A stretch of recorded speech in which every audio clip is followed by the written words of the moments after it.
Hello everyone, welcome to knowledge improver channel. Hope आप सब ठीक होंगे। और हम लोग इसके पहले जितने वीडियोस थे उसमें हम लोग ऑटोकॉइड्स पढ़ना हम लोगों ने शुरू किया था। ऑटोकॉइड्स में हम लोग एमाइन ऑटोकॉइड्स का हिस्टामिन जो पार्ट है वो हम लोग ख़त्म कर चुके हैं। आज हम लोग पढ़ेंगे एमाइन ऑटोकॉइड्स का दूसरा पार्ट जो कि है 5-हाइड्रोक्सीट्रिप्टामाइन 5-HT, जिसे हम लोग सेरोटोनिन भी कहते हैं। जैसे कि यहाँ पे मेंशन है कि it is also known as serotonin. 5-HT एक वैसो कॉन्स्ट्रिक्टर सब्सटेंस है जो कि डिस्ट्रीब्यूटेड है हमारे स्टोमक और इंटेस्टाइन में।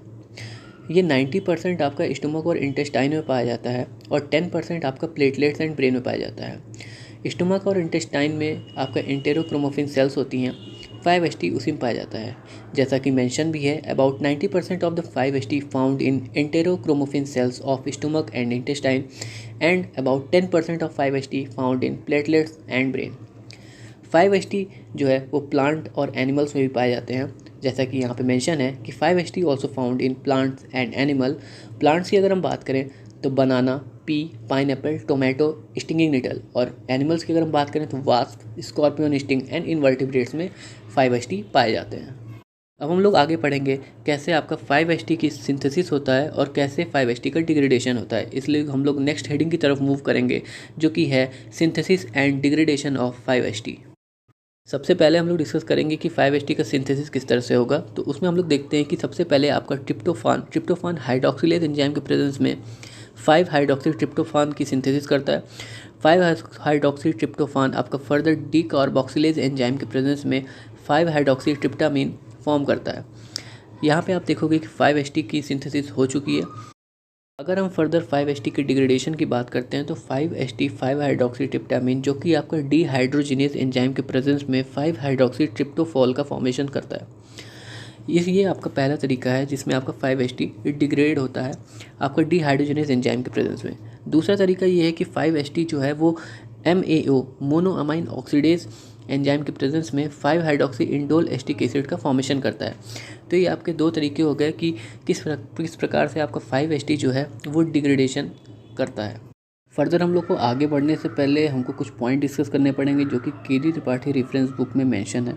अगर हम पहले पॉइंट को डिस्कस करें तो उसमें मैं ये बताना चाहता हूँ कि 5-HT 5-हाइड्रोक्सीट्रिप्टामाइन और कैटेकोलामाइंस की अगर हम बात करें, सबसे पहले तो ये जान लें कि 5-HT को हम लोगों ने अभी पढ़ा कि डीकार्बोक्सिलेज एंजाइम का यूज़ होता है 5-HT की सिंथेसिस में। हमने इसके पहले भी देखा था कि 5-हाइड्रोक्सीट्रिप्टोफान जो है वो आपका डीकार्बोक्सिलेज एंजाइम के प्रेजेंस में आपका 5-हाइड्रोक्सीट्रिप्टामाइन की सिंथेसिस करता है। सेम यही चीज़ आपका जो डीकार्बोक्सिलेज एंजाइम है उसका यूज़ आपका कैटेकोलामाइंस की सिंथेसिस में भी होता है। कैटेकोलामाइंस की सिंथेसिस की अगर हम बात करें तो कैटेकोलामाइंस का आपको मतलब पता होना चाहिए कि कैटेकोलामाइंस में आपका डोपामिन, नॉरएपिनेफ्रिन और एपिनेफ्रिन आते हैं। ठीक है, तो जब हम लोग कैटेकोलामाइंस की सिंथेसिस की बात करते हैं तो टायरोसिन जो है, टायरोसिन फर्दर लीवोडोपा में कन्वर्ट होता है और लीवोडोपा जो है वो फर्दर आपका डीकार्बोक्सिलेज एंजाइम के प्रेजेंस में आपका डोपामिन में कन्वर्ट होता है एंड फर्दर आपका डोपामिन आपका नॉरएपिनेफ्रिन में आगे कन्वर्ट हो जाता है। तो लीवोडोपा से डोपामिन में कन्वर्ट होने में जो आपका डीकार्बोक्सिलेज एंजाइम का यूज़ आपका होता है। तो आप देख रहे हो कि 5-HT का जो 5-HT की सिंथेसिस में आपका डीकार्बोक्सिलेज एंजाइम का यूज़ हुआ था और कैटेकोलामाइंस की सिंथेसिस में भी आपका डीकार्बोक्सिलेज एंजाइम का यूज़ हुआ है। तो इसकी वजह से आपका हम ये कह सकते हैं कि 5-HT और कैटेकोलामाइंस में आपका क्लोज पैरेललिज्म एग्जिस्ट करता है। जैसा कि आपके इस पॉइंट में मेंशन भी है कि close parallelism between the 5-HT and catecholamines is occur because the decarboxylase enzyme which is non specific act on dopa and five hydroxytryptophan. Dopa जो कि responsible for the catecholamines production and five hydroxytryptophan responsible for the 5-HT production. अगर हम लोग 5-HT catecholamines के दूसरे point की बात करें तो 5-HT कैटेकोलामाइंस आपका जब प्री सिनेप्टिक न्यूरॉन में होता है तो 5-HT और कैटेकोलामाइंस जो होता है मतलब 5-HT का अलग मैकेनिज्म है, कैटेकोलामाइंस का अलग मैकेनिज्म है। 5-HT भी आपका वेसिकल्स में स्टोर होते हैं और कैटेकोलामाइंस भी आपका वेसिकल्स में स्टोर होते हैं, है ना। और ये जो वेसिकल्स होते हैं, वेसिकल्स में स्टोर होने का मतलब ये वेसिकल्स में एंटर किया होगा, है ना। तो वेसिकल्स में एक्चुअली में एक जो वेसिकल होता है उसमें एक आपका ट्रांसपोर्टर प्रेजेंट होता है जिसे हम लोग कहते हैं VMAT2 ट्रांसपोर्टर। VMAT2 का ट्रांसपोर्टर का जो फुल फॉर्म है उसे हम लोग वेस्कुलर मोनोअमाइन ट्रांसपोर्टर कहते हैं। ये आपका वेसिकल्स के सरफेस पे प्रेजेंट होता है और 5-HT कैटेकोलामाइंस इसी ट्रांसपोर्टर के थ्रू आपके वेसिकल्स में एंटर करते हैं और फर्दर जो है ये 5-HT और कैटेकोलामाइंस आपके जो है वेसिकल्स में फर्दर स्टोर होते हैं। जो आपका प्रोसेस है कैटेकोलामाइंस और 5-HT के स्टोर होने का वेसिकल्स में, तो उसको इनिबिट किया जाता है आपका रिजरपाइन के द्वारा। मेंशन भी है, आप हर पॉइंट को एक लाइन से पढ़ते हैं। 5-HT catecholamines stored into the storage vesicle, जैसा कि मैंने आपको बताया। VMAT2 जिसे हम लोग वेस्कुलर मोनोअमाइन ट्रांसपोर्टर कहते हैं, VMAT2 के थ्रू जो है वो आपका neurotransmitter stored into the storage vesicles. Okay, process of storage of 5-HT and catecholamines in storage vesicles inhibited by the reserpine, जो कि आपको मैंने बता दिया है। अगर हम लोग नेक्स्ट पॉइंट की बात करते हैं तो माओ ए मतलब मोनोअमाइन ऑक्सीडेज ए, जो आपका एंजाइम है वो आपका सिनेप्टिक क्लेफ्ट में होता है और वो जो है मेटाबोलाइज करता है 5-HT और नॉन एपिनेफ्रिन को। इसके मेटाबोलाइज करने से आपका क्या होता है कि 5-HT और नॉन एपिनेफ्रिन जो कि आपके सिनेप्टिक क्लेफ्ट में फर्दर प्री सिनेप्टिक न्यूरॉन से आते हैं, वो फर्दर पोस्ट सिनेप्टिक न्यूरॉन या फिर प्री सिनेप्टिक न्यूरॉन में जो रिसेप्टर्स होते हैं वहाँ पे वो एक्ट नहीं कर पाते और फर्दर जो आपका सेलुलर रिस्पॉन्स जो शो करना चाहिए वो फर्दर शो नहीं होता, मतलब जो एक्शन जो प्रोड्यूस होना चाहिए वो इनिबिट हो जाता है। तो मेटाबोलाइजेशन हो जाता है 5-HT और NE का माओ ए के द्वारा, मोनोअमाइन ऑक्सीडेज ए। अभी हम लोग तीसरे पॉइंट को डिस्कस करते हैं। तीसरे पॉइंट की बात करें तो आपका नॉन एड्रेनलिन एंड 5-HT दोनों ही आपका न्यूरोट्रांसमीटर है और न्यूरोट्रांसमीटर हमको पता है कि प्री सिनेप्टिक न्यूरॉन से आपके रिलीज़ होते हैं और प्री सिनेप्टिक न्यूरॉन से रिलीज़ होकर ये सिनेप्टिक क्लेफ्ट में आते हैं। सिनेप्टिक क्लेफ्ट में फर्दर ये आने के बाद ये मूव करते हैं पोस्ट सिनेप्टिक न्यूरॉन्स की तरफ, जहाँ पे रिसेप्टर्स प्रेजेंट होते हैं पोस्ट सिनेप्टिक न्यूरॉन्स पे। इन रिसेप्टर से बाइंड करके फर्दर ये अपना एक्शन प्रोड्यूस करते हैं, ठीक है। एगोनिस्टिक एक्शन जो होता है वो प्रोड्यूस होता है। लेकिन यहाँ पे बात ये है कि जो आपके नॉन एड्रेनलिन एंड 5-HT जो न्यूरोट्रांसमीटर ये फर्दर जब सिनेप्टिक क्लेफ्ट में आते हैं तो फिर ये फर्दर रीअपटेक कर लिए जाते हैं एक एमाइन पंप के द्वारा, जिसे हम लोग SERT पंप कहते हैं। रीअपटेक कर लेने का मतलब ये है कि जो नॉन एड्रेनलिन और आपका जो सेरोटोनिन है ये फर्दर पोस्ट सिनेप्टिक में आपका बाइंड नहीं होते, उससे पहले ही ये प्री सिनेप्टिक में आपका रीअपटेक कर लिए जाते हैं। तो जिससे आपका ये फर्दर जो एक्शन प्रोड्यूस करने वाले थे पोस्ट सिनेप्टिक रिसेप्टर से बाइंड करने के बाद वो ये नहीं कर पाते। ओके, तो इससे एक्शन ये डिक्रीज हो जाता है। तो जो आपका जो रीअपटेक हो रहा है इसको ब्लॉक किया जाता है किसके द्वारा? आपका TCA के द्वारा। TCA एक्चुअली में ट्राईसाइक्लिक एंटी डिप्रेसेंट है। ओके, ट्राईसाइक्लिक एंटी डिप्रेसेंट आपका नॉन एड्रेनलिन एंड 5-HT दोनों के रीअपटेक को ब्लॉक करता है। और SSRI मतलब सिलेक्टिव सेरोटोनिन रीअपटेक इनहिबिटर, ये केवल आपका सेरोटोनिन जो है उसके रीअपटेक को ये ब्लॉक करता है। जैसा कि इसमें मेंशन भी है कि NA and 5-HT both are actively taken up by the amine pump SERT serotonin pump, okay, which block by TCA tricyclic antidepressant and SSRI selective serotonin reuptake inhibitor। आगे हम लोग मूव करेंगे, डिस्कस करेंगे serotonergic receptor के बारे में, जिसे हम लोग 5-HT रिसेप्टर कहते हैं। 5-HT रिसेप्टर जो है, अगर हम लोग इसके रिसेप्टर्स की बात करें तो 4 तरीके के रिसेप्टर्स होते हैं। 5-HT1 receptor, 5-HT2 receptor, 5-HT3 receptor and 5-HT4 receptor. Okay, 5-HT4 और बाकी 5-HT5, 5-HT6, 5-HT7 भी होता है, क्योंकि आपका 5-HT5, 5-HT6 एंड 5-HT7 के बारे में ज़्यादा चीज़ें हम लोग को पता नहीं है, काफ़ी चीज़ें अननोन है। इस वजह से हम लोग जो मेनली डिस्कस करते हैं वो 5-HT1, 2, 3 एंड 4 के बारे में डिस्कस करते हैं। ये 4 तरह के रिसेप्टर फर्दर आपका डिवाइडेड होते हैं सब टाइप्स में। 14 रिसेप्टर्स में आपके फर्दर डिवाइडेड होते हैं, जिसको हम लोग आगे देखेंगे इसी वीडियो में। बाकी जो है जितने भी आपके ये रिसेप्टर्स हैं 5-HT रिसेप्टर्स, ये सारे के सारे आपके G प्रोटीन कपल्ड रिसेप्टर होते हैं। और जिसमें से आपका एक रिसेप्टर आपका G प्रोटीन कपल्ड रिसेप्टर नहीं होता है, वो आपका है 5-HT3 रिसेप्टर। 5-HT3 रिसेप्टर आपका ligand gated ion channel receptor होता है। G प्रोटीन कपल्ड रिसेप्टर और आपके ligand gated ion channel receptor, इन दोनों के बारे में मैं वीडियो बना चुका हूँ। अगर आपको कुछ भी डाउट है तो आपको मैं लिंक प्रोवाइड कर दूंगा आई बटन पे और डिस्क्रिप्शन में, तो आप लिगैंड गेटेड आयन चैनल और G प्रोटीन कपल रिसेप्टर के बारे में वीडियो देख सकते हो। जैसा कि यही सेम चीज़ आपका मेंशन भी है इन 2 पॉइंट में। All 5-HT receptors are GPCR means G protein coupled receptor except 5-HT3 receptor. दूसरे पॉइंट में मेंशन है कि all 4 family of 5-HT receptors comprising of 14 receptor subtype. Okay, 1 by 1 हम लोग डिस्कस करेंगे। सबसे पहले हम लोग डिस्कस करते हैं 5-HT1 रिसेप्टर के बारे में। 5-HT1 रिसेप्टर जो कि प्राइमरीली लोकेटेड है आपका CNS, cranial and blood vessels पे। All type of 5-HT1 receptors coupled with G protein called GI G0 protein. GI protein की अगर हम बात करें तो आपका इनहिबिटरी ये आपका इफेक्ट शो करता है। इसका मतलब आपका ये है कि ये आपका कैल्शियम चैनल जो है उसको ये क्लोज करता है और पोटेशियम चैनल को ओपन करता है। पोटेशियम चैनल को ओपन करने से आपका इफ्लक्स ऑफ पोटेशियम होता है जो कि आपके न्यूरोनल मेम्ब्रेन में प्रेजेंट होता है, जिसकी वजह से फर्दर आगे जाके ये रीपोलराइजेशन इफेक्ट शो करता है, मतलब इनहिबिटरी रिस्पॉन्स शो करता है। G0 प्रोटीन जो है वो सिमिलर एक्शन देता है GI की तरह, लेकिन ये एडेनाइल साइक्लेज पाथवे को ये फॉलो नहीं करता है। ओके, और हम बात करते हैं 5-HT1 रिसेप्टर आपका ऑटो रिसेप्टर है। ऑटो रिसेप्टर मीन्स जो 5-HT1 रिसेप्टर है ये एक्चुअली में पोस्ट सिनेप्टिक न्यूरॉन में आपका नहीं प्रेजेंट होता है, ये प्री सिनेप्टिक न्यूरॉन में प्रेजेंट होता है। प्री सिनेप्टिक न्यूरॉन में प्रेजेंट होने की वजह से ये 5-HT की जो सिंथेसिस है उसको ये डिक्रीज़ करता है। G0 प्रोटीन और ऑटो रिसेप्टर तीनों के बारे में GPCR का वीडियो आप ज़रूर देखिएगा।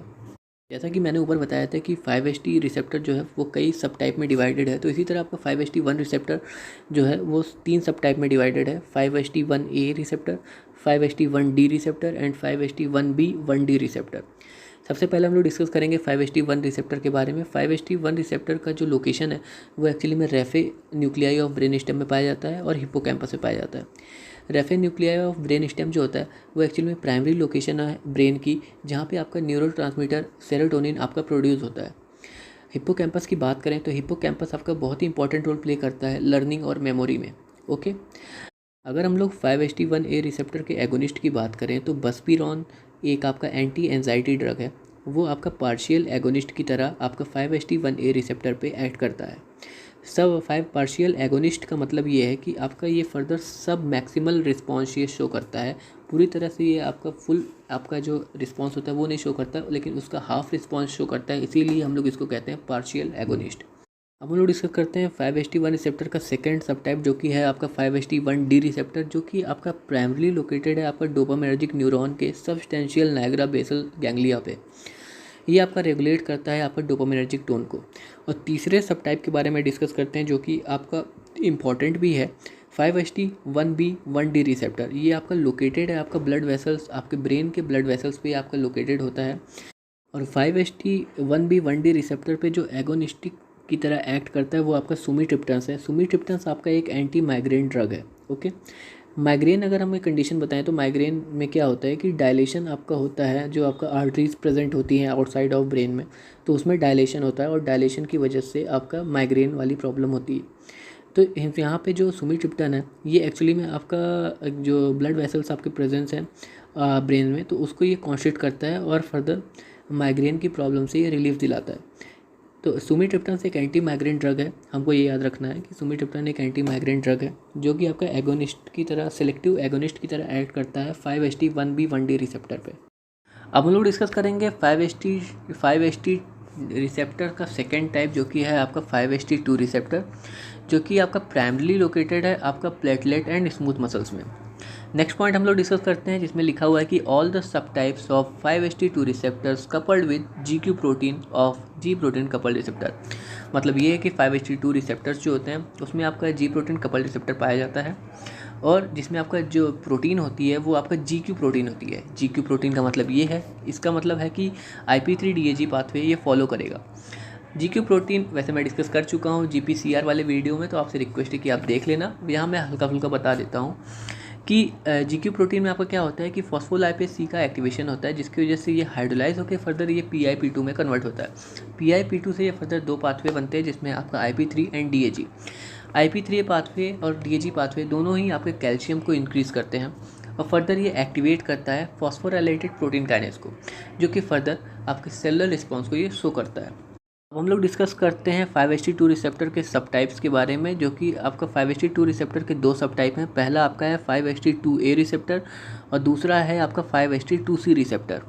सबसे पहले हम लोग डिस्कस करते हैं 5-HT2A रिसेप्टर के बारे में। 5-HT2A रिसेप्टर के अगर हम लोकेशन की बात करें तो ये आपका vascular smooth muscles, visceral smooth muscles, platelets और सेरेब्रल न्यूरॉन्स में ये आपके पाए जाते हैं।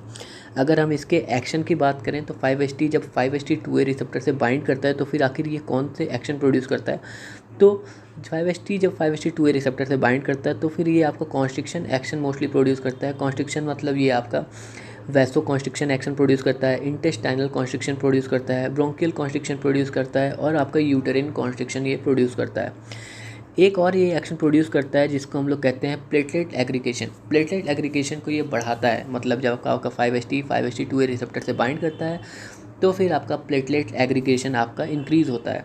प्लेटलेट एग्रीगेशन के इंक्रीज़ होने का मतलब ये है कि ये ब्लड क्लॉटिंग को ये इंक्रीज़ करता है। अगर हम 5HT2A रिसेप्टर के एंटागोनिस्ट की बात करें तो फिर 5HT2A रिसेप्टर का जो एंटागोनिस्ट है वो है आपका किटेंसेरिन। किटेंसेरिन अगर 5HT2A रिसेप्टर से बाइंड करेगा तो फिर आपका जो आप ऊपर कॉन्स्ट्रिक्शन एक्शन देख रहे थे वो आपका डायलेशन एक्शन प्रोड्यूस करेगा, और जो प्लेटलेट एग्रीगेशन जो इंक्रीज़ हो रहा था वो डिक्रीज़ हो जाएगा। अब हम डिस्कस करते हैं 5HT2 रिसेप्टर का जो सेकंड सब टाइप है वो है आपका 5HT2C रिसेप्टर। अगर हम इसके लोकेशन की बात करें तो ये आपका कोरॉइड प्लेक्सस में आपका पाया जाता है। कोरॉइड प्लेक्सस आपका एक कॉम्प्लेक्स आपका नेटवर्क है आपका कैपिलरी की, है ना, जो कि आपका प्रोड्यूस करता है CSF fluid, cerebro spinal fluid को ये प्रोड्यूस करता है ब्रेन में, है ना। और क्योंकि आपका कोरॉइड प्लेक्सस आपका CSF फ्लूइड को आपका प्रोड्यूस करता है तो इसके एक्शन में भी आप देख सकते हो कि it's regulate the CSF fluid formation. Okay, and एक चीज़ और बता दूं कि जो आपका 5HT2C रिसेप्टर है ना, ये एक्चुअली में एक वैसोडाइलेशन एक्शन देता है। जब आपका 5HT आपका बाइंड करता है 5HT2C रिसेप्टर से तो वैसोडाइलेशन एक्शन भी देता है। वैसोडाइलेशन एक्शन जो है तो वो आपका EDRF की रिलीज से देता है। EDRF का मतलब क्या है कि एंडोथेलियल डेराइव्ड रिलैक्सिंग फैक्टर, इसके थ्रू आपका वैसोडाइलेशन एक्शन आपका ये प्रोड्यूस करता है। नाउ अब हम लोग डिस्कस करेंगे 5HT रिसेप्टर का तीसरा टाइप जो कि है आपका 5HT3 रिसेप्टर। ये आपका मेनली प्रेजेंट होता है आपका CTZ में। CTZ जिसे हम लोग कहते हैं chemo receptor trigger zone. Chemo receptor trigger zone आप इसको हम लोग वॉमिटिंग सेंटर भी कहते हैं, और ये आपका प्रेजेंट होता है आपका मेडुला ऑब्लोंगेटा से। तो और एक चीज़ और बता दूं कि 5HT3 रिसेप्टर आपका जो है ये ligand gated ion channel receptor होता है। तो इसकी वजह से आपका जो आयन्स होते हैं, आयन चैनल जो होते हैं वो ओपन होते हैं और फर्दर आयन एंटर करते हैं और फर्दर डीपोलराइजेशन कॉज करता है। फर्दर एक्सप्लेनेशन के लिए आप जो होते हैं ligand gated ion channel receptor का वीडियो देख लेना, आई बटन और डिस्क्रिप्शन में मैं उसका लिंक दे दूँगा। हम लोग 5HT3 रिसेप्टर के एक्शन की बात करें तो जब आपका 5HT3 रिसेप्टर से बाइंड करता है तो फिर आपको पेन, इचिंग, BP का डाउन होना, मतलब आपका ब्रेडिकार्डियल एक्शन और आपका हाइपोटेंशन प्रोड्यूस करना। ओके, और जो स्टिमुलेशन, रेस्पिरेटरी स्टिमुलेशन बढ़ाना। ओके, एंड आपका एमिटिक रिफ्लेक्स को इंक्रीज़ करना, मतलब आपका वॉमिटिंग को इंक्रीज़ करना, और फिर आपका नोजिया, वॉमिटिंग जैसे एक्शन देना। ओके, तो ये सारे एक्शन दे जब आपका 5HT रिसेप्टर बाइंड करेगा, 5HT बाइंड करेगा 5HT3 रिसेप्टर से। ओके, अगर हम कहते हैं 5HT3 रिसेप्टर के एंटागोनिस्ट की बात करें तो 5HT3 रिसेप्टर का जो सिलेक्टिव एंटागोनिस्ट है वो आपका है ऑन्डनसेट्रॉन। ऑन्डनसेट्रॉन जो कि आपका डिक्रीज़ करता है वॉमिटिंग को by blocking the receptor in the brain stem as well at the gut wall.